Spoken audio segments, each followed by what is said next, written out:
Instituto Electoral Local convoca a participar en los concursos de ensayo, también de cuento infantil y juvenil, en los cuales se entregará una bolsa de 120,000 pesos y premios en especie a los ganadores.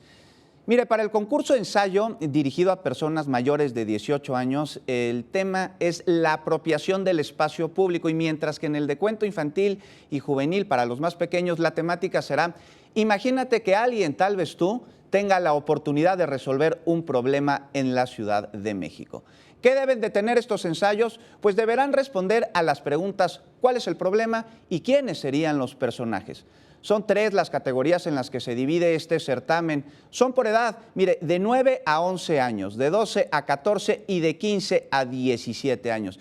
Si usted está interesado en participar aquí, puede consultar las bases en la siguiente dirección electrónica: es www.iedf.org.mx.